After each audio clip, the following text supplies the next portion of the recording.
जैसा कि एक धारणा बनी हुई है कि हरियाणा की सरकार रिमोट कंट्रोल से दिल्ली से चलती है, ऐसे ही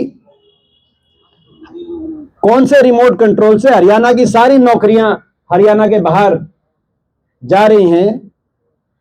हरियाणा के युवा बेरोजगारी से परेशान होकर डंकी के रास्ते विदेशों में जाके अपना भविष्य खोज रहे हैं और हरियाणा में ग्रुप ए बी की नौकरियां देश में सबसे ज्यादा बाहर के प्रदेशों से लगा के ये कौन सा डंका बजवाया जा रहा है। और ये हम ऐसे नहीं कह रहे। अभी आपने देखा 10 दिन पहले हरियाणा पावर यूटिलिटीज में असिस्टेंट इंजीनियर की भर्ती में डॉक्यूमेंट वेरिफिकेशन के लिए बुलाया गया तो 214 कैंडिडेट्स में से 185 हरियाणा के बाहर, लगभग 80% से ज्यादा हरियाणा के। ये असिस्टेंट इंजीनियर, हरियाणा के बच्चे यूपीएससी में क्वालिफाई कर रहे हैं मगर असिस्टेंट इंजीनियर में क्वालिफाई नहीं कर पा रहे। और इससे पहले भी ग्रुप ए की जितनी भर्तियां हुई हैं पिछले कई वर्षों में, सिविल जज की भर्ती हुई उसमें 110 में से 60 बाहर के, इरिगेशन डिपार्टमेंट की भर्ती हुई उसमें से 49 में से 28 बाहर के, इरिगेशन महकमे की assistant engineer civil. SDO electrical की भर्ती आई 2019 में, आपको याद होगा, उसमें से 80 में से 78 बाहर के, केवल 2 ही हरियाणा के। एसडीओ इलेक्ट्रिकल, एसडीओ भी हरियाणा के बच्चे।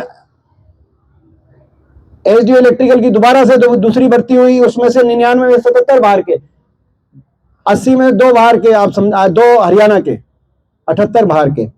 और एसडीओ इलेक्ट्रिकल की दूसरी भर्ती में से 99 में से 77 बाहर के। टेक्निकल एजुकेशन डिपार्टमेंट में भर्ती हुई लेक्चरर की 153 में से 106 बाहर के। आप अंदाजा लगाओ।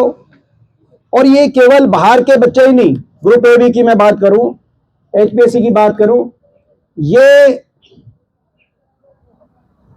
जिन वर्गों को संवैधानिक रूप से रिजर्वेशन का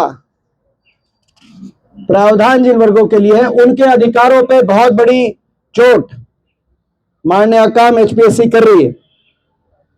एचपीएससी के आगे धरने भी चल रहे हैं अभी असिस्टेंट प्रोफेसर की भर्ती को लेकर। कल वो लोग भी हमसे मिले थे। आप अंदाजा लगाएं कि असिस्टेंट प्रोफेसर इंग्लिश में जो लिस्ट आई अभी, 613 में से केवल 151 अभ्यर्थियों को का चयन हुआ, बाकी सीटें खाली। डीएससी के 60 में से मात्र 1 सीट पे चयन। असिस्टेंट प्रोफेसर डीएससी में 60 में से मात्र 1 पे चयन। अदर एससी 60 में से मात्र 2 का चयन, बाकी खाली। कितना बड़ा हरियाणा के बच्चों के साथ ये आघात हो रहा, आप अंदाजा लगाएं। बीसीए में 85 में से सिर्फ 5 का चयन। और यही नहीं, लगातार ये जो भर्तियां हो रही हैं इसमें या तो बाहर से चयन हो रहा है या सीटों को खाली छोड़ा जा रहा है।